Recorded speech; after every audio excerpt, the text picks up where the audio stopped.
On your left, Ketter, number 11 on Open Series leaderboard. He knows that this is a very important tournament for him. There are some tournaments that he's not going to be able to make it out to. Portland, for example, we know a lot of players are going back-to-back. You know, some players are going to fly to Portland, play in the Open Series event, and then stay in Seattle for the week and then play in the Invitational. Kent can't do that because of finals. So he can't go to Portland, for example, though he will be in Seattle for the Invitational.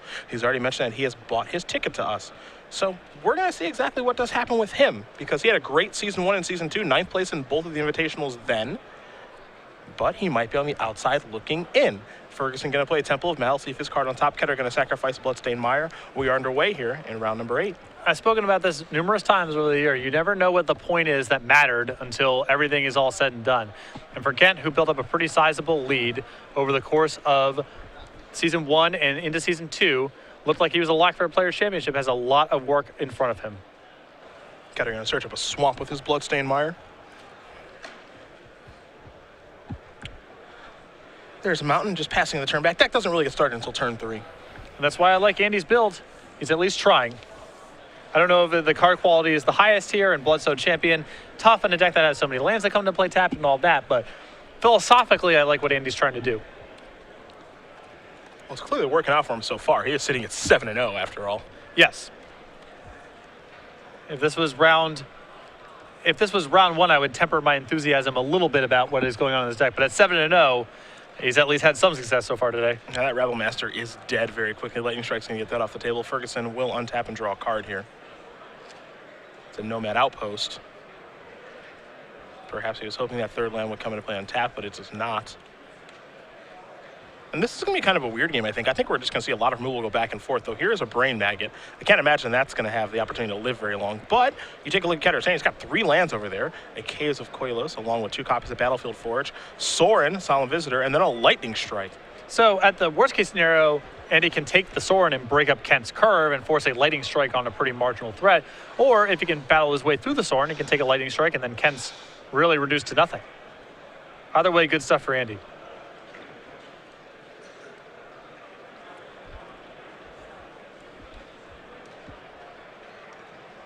Well, Sorin is gone. There's a land for Ketter. See him bring Lightning Strike forward. He's just going to pass the turn back. He's had success in this building before. When we came here, week 3 of Season 1, runner-up in our Standard Open, lost to Mike Kenny in the finals in a Stormbreath Dragon Mirror. Unsurprisingly, Kent playing a deck that can cast Stormbreath Dragon. So here's a Brain Maggot yet again. Looks like Ketter is going to kill that with a Lightning Strike. And it doesn't work the way it used to, Mesmeric Fiend style. Right. Most of those cards are reworded now to say as opposed to having 2 separate clauses. Yeah. Now, he will get to see Ketter's hand, but it is no longer the way that it used to be. So that's going to bite the dust. But he already knows the contents of Ketter's hand because the Lightning Strike was the draw. Yep.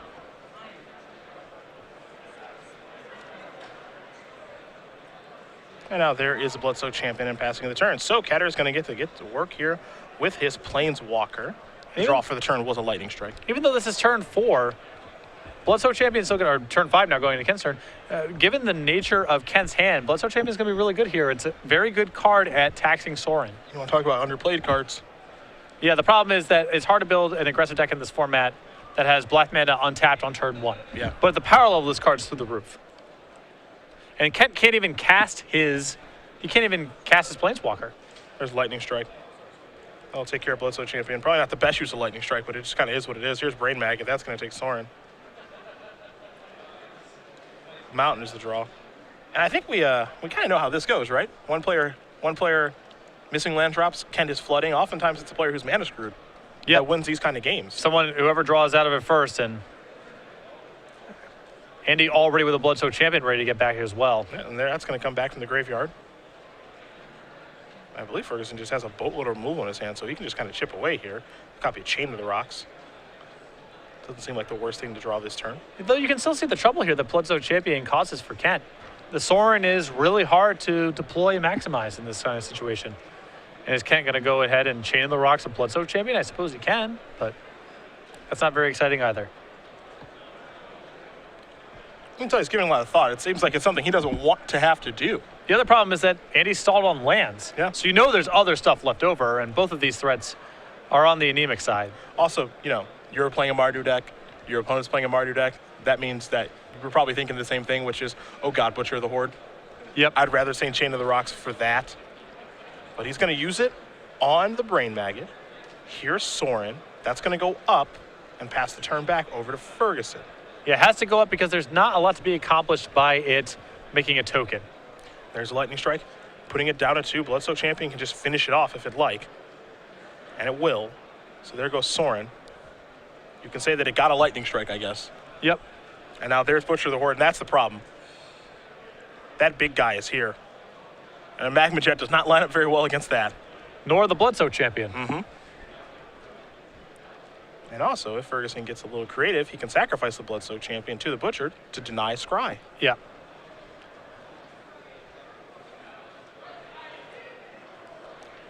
Ketter looks like he's going to cast this. He's going to go after that. And it looks like doesn't sacrifice it to the Butcher. Yep. Slight misstep there, I think.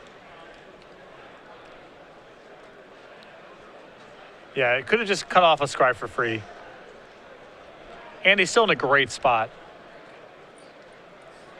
Both those cards are going to go to the bottom. Ketter going to pass the turn back. Ferguson going to draw a card. And Ken threw away 2 real cards, which I saw Butcher among them. Which to me I think means he's searching for Crackling Doom. Sure. He knows that he can't try to block with his own threat because Andy probably has removal spells, and so he needs to find a straight answer to the Butcher, and even his own Butcher is not that kind of card right now. Goblin Rabble Master the draw. That's the kind of card that can turn the game around, but I'd be surprised if Ferguson doesn't have a removal spell here, and he does have one. One could say the best one. It's a copy of Crackling Doom. It's going to put Ketter down to 8. Bloodsoaked Champion is a nightmare for Ken's deck. This is causing a ton of problems. It seems like if the Mardu deck becomes very popular, in a Mardu mirror, Bloodsoaked Champion could be one of the best cards. It's so good against Sorin, specifically against that card. Ken couldn't even do anything with Sorin that game because if he makes a token, Andy goes, okay, attack your Sorin. Do you want to block with your token? Okay, I can just recast Bloodsoaked Champion out of the graveyard because it triggers the raid off itself. You're going to say no blocks? All right, well, your Sorin's dead, and all you did was make a 2/2 flyer for 4 mana. And we saw that all over the course of that game where Ken could just not do anything with the Sorins because of Bloodsoaked Champion. Sideboard time. We'll take a look at Ketter's first. I see an Elspeth. I've also got 2 copies of Glare of Heresy, 2 Utter Ends, 2 Chandra Pyromancer, 2 copies of Hostilities, 3 Read the Bones, and 3 Anger of the Gods. Now this is interesting, right? Because we are in kind of like we're in between like an aggro / mid-range matchup. We're definitely not in a control matchup here, though there's a lot of exchanging of resources and removal spells killing creatures. So how do you break that parity? You do have a card drawing spell like Read the Bones, and you can say that Chandra Pyromaster is a kind of a card drawing spell in a sense. Also, it's a unique answer to Bloodsoaked Champion. You have Hostilities if you want to kind of go crazy with the kind of Wrath effect, but I imagine that they're going to have 1 threat at a time. So in the matchup. If I'm in Ken's position, I'm sort of feeling like I can't convert into a full-blown control deck because we have a lot of the same tools. But Andy's deck is definitely more aggressive than mine. He's shown Bloodsoaked Champion, he's shown Brain Maggot. So I want to get a little bit more controlling in the matchup, but not a lot more controlling. So I think something like End Hostilities is out of place, but I do like Anger of the Gods. I do like the Chandras. I like the Elspeth, and I'm fine bringing the Utter Ends as well. So become more removal-centric, but not trying to flip into a full-blown control deck. What do we see on the other side? 3 Magma Spray, 3 Hushwing Griff, 2 Erase, 2 Suspension Field, 2 Harness by Force, 2 Anger of the Gods, 1 Erebos God of the Dead. You know what? Not really a fan of anything here. I guess the suspension fields are fine because Butcher of the Horde's a threat you want to answer, but I think Andy should probably be sideboarding pretty light here. It's just the dynamic of this matchup is very strange to me. Just because all these creatures are going to die so much, just back and forth, kill your creature, kill your creature. Who's the king of the mountain? Is it Butcher of the Horde, or is it a card like Elspeth, which Ketter actually has in his sideboard? Maybe that's what he's supposed to try to work towards. Also has one in his main deck, too. No, I think that trying to just chain together removal spells into Elspeth is a great game plan. Andy doesn't really have any analog here because he's the more aggressive deck of the two. So I think he does more or less needs to stay true to himself and sideboard very light, if at all. Well, these players will finish shuffling up here for game number 2. We will talk about regionals and states here every Pro Tour weekend. Well, now we've got some organized play for you guys to do. This program has been so successful, we've kind of had it intermittently throughout the last couple of years, but now we are turning it into a full-blown annual program. The regional championships is the next upcoming event. Winter, February 7th and 8th. We've recently announced the venues and the dates for that show, or for those set of shows, so we're really excited about that. Keep in mind, these events are occurring every Pro Tour weekend, so if you're not qualified, make sure to check out the regionals or states championships nearest to you. Again, regionals will be occurring in the winter and summer, and states in the autumn and spring.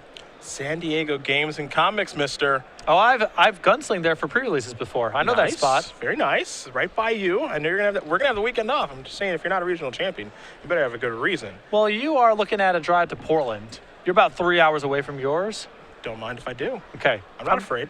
I'm about a half an hour from San Diego Games and Comics. Must be nice. So close. It's pretty close. But I don't mind a drive to Portland. That's no big deal, as that's where the regionals will be for me up there in the Pacific Northwest. Now, of course, if we make it early enough, we get this sweet playmat. Exactly, free for the first 200 people who register for their regional championships. StarCityGames.com/regionals for more information. Again, February 7th and 8th this year, Pro Tour weekend. We will have something going on either regionals or states every single weekend in 2015. And really, how can you say no to that playmat? Look at that. They're all finally together. It's about time. Best one's still on the left. Hanging out, mostly doe-eyed, although some of them quite menacing looking, actually. A bit evil. A bit evil. We know the truth there, Squirrel Confidant. We do know the truth. Game number 2 going to be underway here. Temple of Triumph there for Ketter. Ferguson with a Nomad Outpost. And Ketter says, I'll play 1-2 and pass the turn back. Over to Andy, who will draw a card. And just going to be a lot of exchanging resources. It's odd because, you know, Ferguson's deck may not be the best, I think, maybe for overall in the format, but it seems great in this particular matchup. I like what he's done with this build a lot here, because my biggest critique of this deck, again, is just too often the deck starts off at 3. And in most matchups, you're the aggressor, and I just don't think that's acceptable. So by lowering the curve, Andy can capitalize on some cards like Butcher the Horde and Crackling Doom that are selling you, getting some early damage to make this card as powerful as you'd like. Now this is a game breaker in this sort of mirror match. A copy of Hordling Outburst will give him 3 goblins, and what we saw the last game is why this is so good right here. Is because Ferguson's going to sacrifice his Bloodstained Mire here in search of a land, but what we saw the last game is Ketter on turn 3 played a Goblin Rabble Master. Ferguson was able to kill it and then go about his business.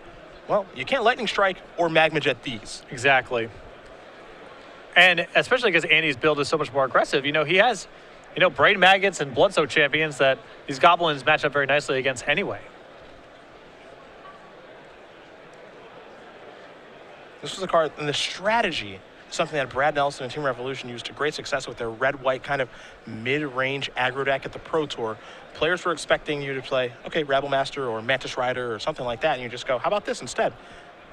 And it really just lined up so well against them, as here is a Goblin token off a Goblin Rabble Master going to come to the red zone here. See if Ketter has any interest in blocking. I'm not sure if he does. And these decks are so flush with removal. You saw Kent when they deployed the Rabble Master, Kent immediately moved a Magma Jet to the front of his hand.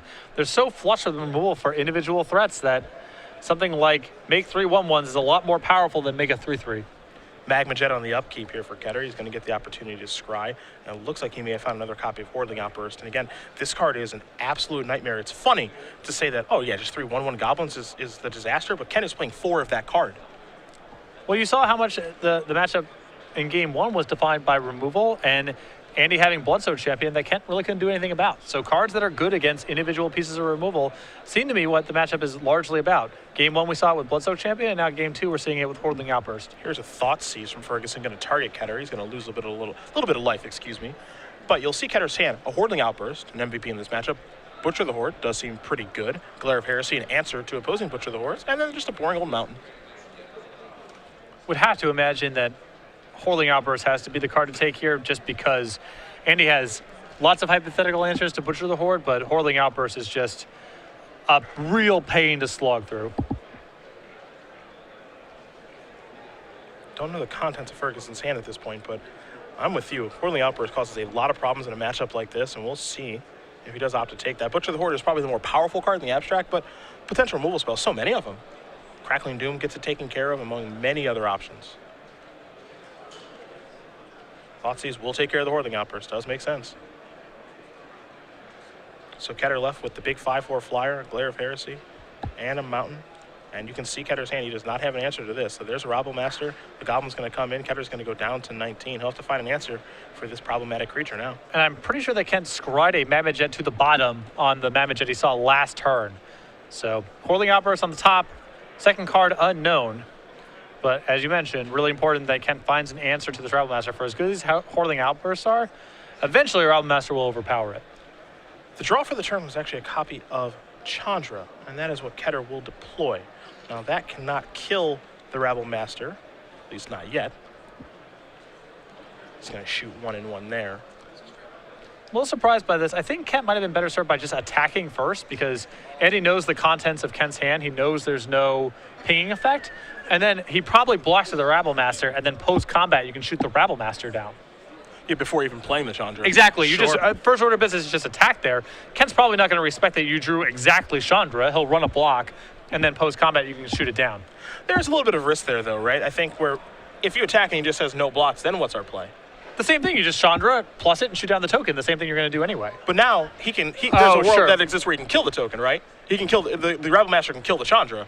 Now it depends on how highly you do value that card, though. Right. Because you might be okay with that exchange.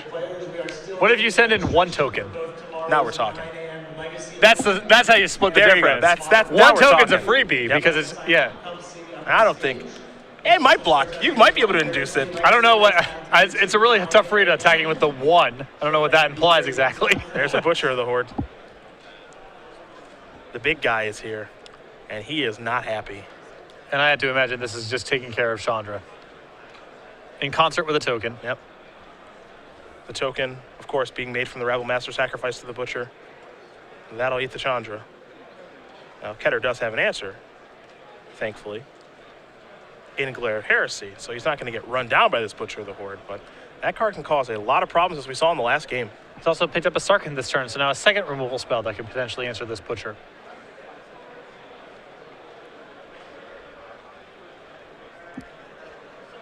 Decisions here. Yep, there is Sarkhan. Shrug his shoulders. Ooh, what are we mowing down here? Oh, are we thinking about not taking care of the Butcher? I guess he has the Glare in his hand. Yep, I think I'm okay with this. Here's an attack.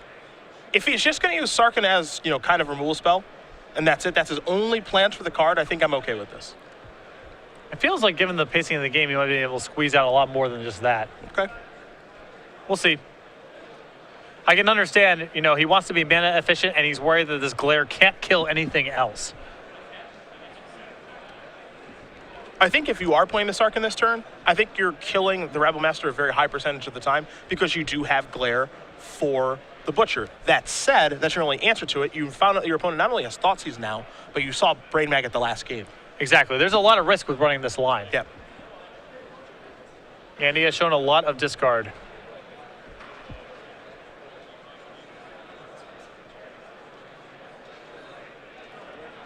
In an effort to be as mana efficient as possible, if Ken draws an untapped land next turn and nothing too bad happens, this is an incredible swing for him.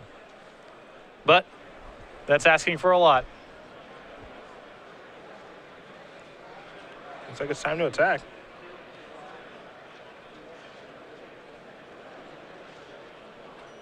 Interesting situation if he just wants to ignore the Sarkhan, but I'd be surprised if that's the case. You do see Magma Spray in hand. He may be able to do exactly that. Yeah, first things first, get the Sarkhan off the table. I like that. Let's see what the follow-up's going to be. Bloodsoak Champion. Pass the turn back with mana available. Ketter going to draw. And this is the worst draw possible for Ken here. It's a land, which he doesn't really need, but it doesn't come into play on tap, so he can't cast 2 spells in this turn. There's a Glare. Here's the attack. Of course, Bloodsoak Champion can't attack. So beatdowns. You can see the work that Whirling Outburst does. Oh, it's been huge. It's been an absolute nightmare. Ferguson's down to 9. He just really can't do a lot about this card. It's so hard for him to efficiently answer. And heaven forbid that Ketter draws another one. Yeah, he has no copies of Arc Lightning in his sideboard, so when it comes up, he just has to weather the storm.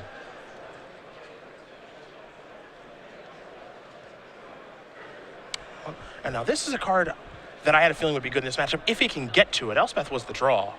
And it looks like he's gotten to the 6 mana. Might be a removal spell here. And again, this is a situation where this is just, you don't want to do this if you're Andy. But he can't not do it. Yeah. He can't take these points of damage. You put him in the squeeze. So there goes a token. You kill 2/3 of a card. Well, 2/3 of his dead. You kill 1/3 of a card with the Magma Jet. Yeah. But I do love Elspeth in this matchup for Kent because I believe he's the control deck here. Even though they're both Mardu, he's the one with the better late game. Yeah, this is what allows him to run away. He's got to expend. You saw how many resources he had to expend just to kill tokens for Hordeling Outbursts. He hasn't even gotten the job done yet. And Kent's ahead on the life total race, too, Yeah. by a lot. Just a completely one-sided affair.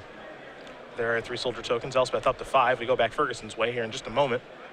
He did finish scrying. I think he can tell he's in some trouble as he's shaking his head now. All these tokens. You have an Elspeth, I don't. Looking at a lightning strike.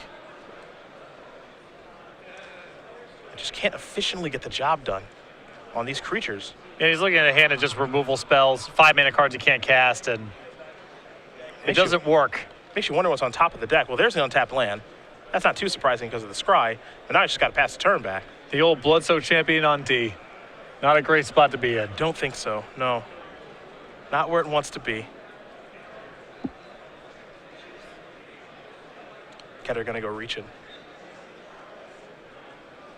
Looks like he may want to cast a Butcher Warrior. He says, first things first, let's put the elevator up. Yeah. 3 soldier tokens that can't attack. Give him some food for the butcher. And there is the Butcher. So he's gonna sacrifice a new token to give this haste. It's red zone time. Yep. 2 cards used to kill the Butcher of the Horde. Ken has generated so many cards that are worth 2+ cards. Yep. The Butcher, the Hordeling Outburst, the Elspeth. You have to imagine that's his plan in the matchup. And you can only win that way if you're being very aggressive, and you see Ken at 17. Yep. Just has run out of resources as Ken has produced too many cards that are worth more than one of Andy's cards. Andy Ferguson is going to concede the game. So Kent Ketter has tied things up here as Mardu aggro the mirror. Going to go to game number 3. One of these players is going to be 8-0 afterward. And I would like to see. I like this deck. I would like to see Andy get his turn 1 Bloodsoul champion. You work on this deck for me for Portland. This is the one. The Mardu beatdown This deck? is what I want to be playing. Some sort of Mardu deck. Doesn't have to be beat up. Okay. But some sort of Mardu deck. I want to be casting Crackling Doom in Portland when you build your deck for me. Okay. Andy's list is the language that I like. I don't know if I like every card in this list. I'm suspicious of the Brain Maggots, for example. Okay. But trying to get Bloodsoul champion into this list is something I definitely approve of. It wouldn't surprise me if Brain Maggot's like a response to, the Jeskai Heroic combo deck. Gives a little more interaction, Yeah. although he also has a lot of cheap removal, so it's not like he's lacking for that. But he also just wants something to do on turn 2, and there really aren't that many great drops in red or black at 2 right now. It's part of the problem. We will talk about Cardboard Crack here very briefly as these players do shuffle up. 3 books available at Star City Games. Very exciting stuff. The very popular Magic the Gathering webcomic now available to you in book form. 3 books available. StarCityGames.com/cardboardcrack for more information. They are on sale now for $12.99 a piece, so make sure to get yours today. Look, if you don't follow them on Twitter, you're doing it wrong. Fix it. Go on Twitter. Get it done. It's worth your time. Yeah, I don't see. The thing is, It's not you personally.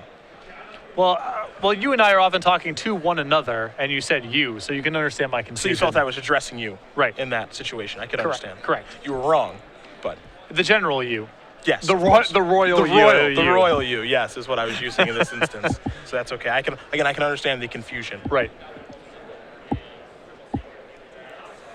Kent Ketter, number 11 on our Season 4 leaderboard. He is trying to climb the ranks here. When we talked to him, he said, looks like I'm not going to be able to go to Richmond. I'm going to go to double IQ weekend. That's about, a couple hours closer to me, about 4 or 5 hours closer to where I live. So, all right. You plan on going to Grand Prix, New Jersey? Maybe. It's not that important to me. I'm more concerned with Open Series points. Can't go to Portland. He said he's going to make the trek to Atlanta, which is about 7 or 8 hours from Bloomington, Indiana, which is where he is located. So, for him, this tournament's huge. Yeah. He doesn't get to do as much playing as someone like Brad or Todd, who's going to go to every Open Series event for the rest of the year. He's only got certain ones he can go to due to school. And 7-0 is a heck of a start. He's got to capitalize. Absolutely. Is Andy rocking the Mardu sleeves in his Mardu deck? That looks to be the case. That is great. I'm a big fan. Cards are on the table. Yep. Let it be known. This is what I'm doing. Beat me if you can. Ketter going to draw 6 cards. Does not look thrilled with that opening hand. Well, it looks like he's going to keep it. Does he have a turn 1 Bloodsoaked Champion? That's what you wanted. This is the card. I want to see how this looks on turn 1. He's going to apply the pressure. Here's Nomad Outpost. And these decks start so slowly. This Bloodsoaked Champion has the potential to do a ton. It's a Thought Seize. Ketter has an Utter End, a Magma Jet, a Chain of the Rocks, a Stormbreath Dragon, a Temple, and a Mountain. Actually, a pretty good mulligan hand. This is a solid mulligan, Yeah. but this Chain of the Rocks is the only thing that's allowing Ken to keep his gloves up against a Bloodsoaked Champion. If Andy strips him of that, I mean, the Magma Jet's not a great response. Long term, Utter End slow. There goes the Chain. And now, Bloodstained Mire going to tap for black mana because of Urborg. And here's Thoughts. He's taking Magma Jet in for 2. Very nice. Don't get a great look at the draw there for Ketter. Looks like it's a copy of Murderous Cut. Temple. Top card.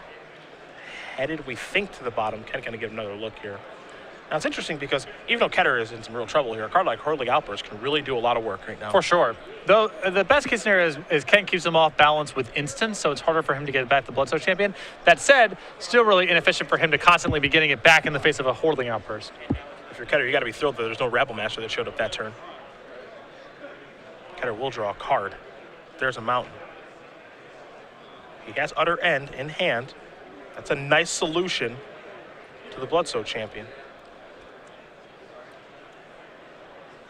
Ferguson going to sacrifice the Bloodstained Mire now. He's going down to 15. You You can see there's a lot of tension on both these players. Andy knows that he stripped Ken of his good action and that Ken needs a lot of help. Land drops and things to bridge the gap. And at the same time, Kent knows that his draw steps need to be very good to keep his head above water.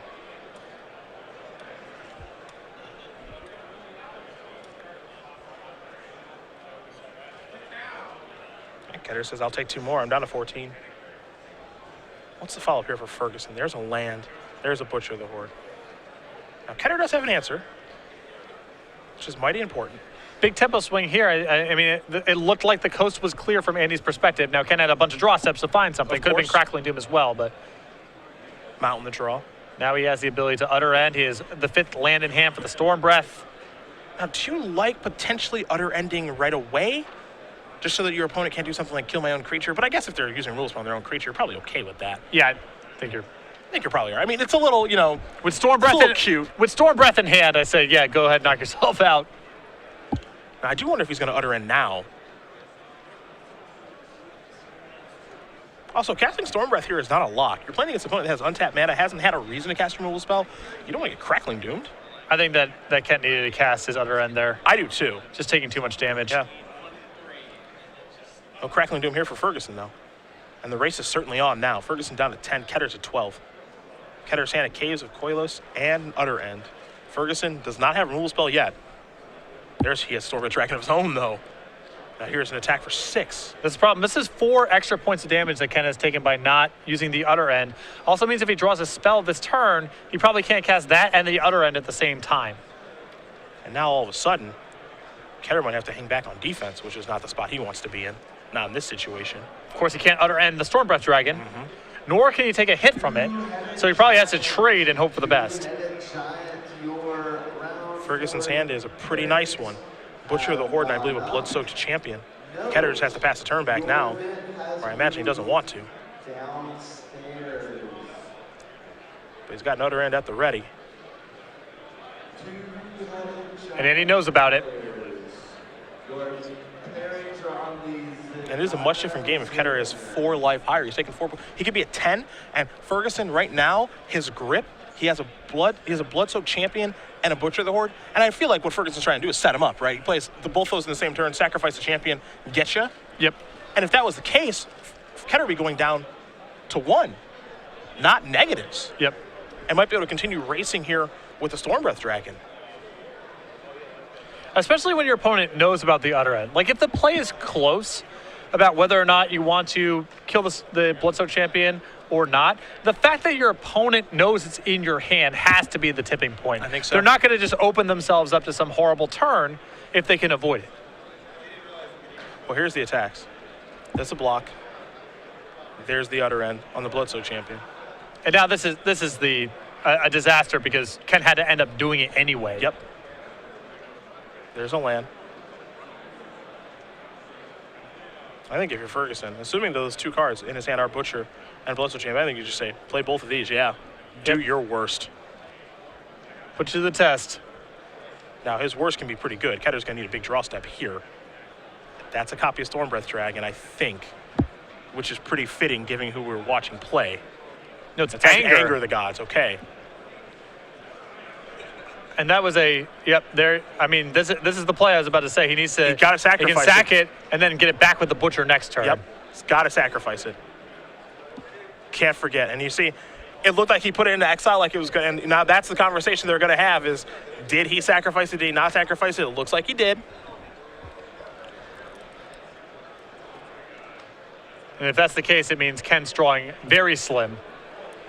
Because Elspeth isn't an answer anymore. Any individual piece of spot removal are not answers. And Bloodsoaked Champion just doing so much work. That Bloodsoaked Champion, that first Bloodsoaked Champion, 10 points of damage this game. Yep. 10. It's going to come back. You saw Ferguson sacrifice it to get a little advantage with the Butcher and then replay it. Pass the turn back. Ketter draws a card. It's a land. That's going to do it. Andy Ferguson's going to win this match over Ken Ketter. 2-1. We knew Marty Rec was going to have to get out of this one alive, and it'll be Ferguson's take with Bloodsoaked Champion getting the job done. He's 8-0. I love it. I love trying to reduce the curve of this deck. Bloodsoaked Champion was very impressive. Very impressive. Games 1 and 3, it's what doomed Kent. Yeah. Just took way too much damage. That recursive threat, where it doesn't have a great answer to it. Thoughtseize took away the relatively clean and cheap answer to it. Chain of the Rocks and the card that could buy some time there in Magma Jet, and eventually Ketter, he had to Utter End it, didn't want to use Utter End on that spell, would rather save it for a bigger spell, but maybe that was a card that mattered all along. Even if there wasn't, these decks don't have a huge burn component to it.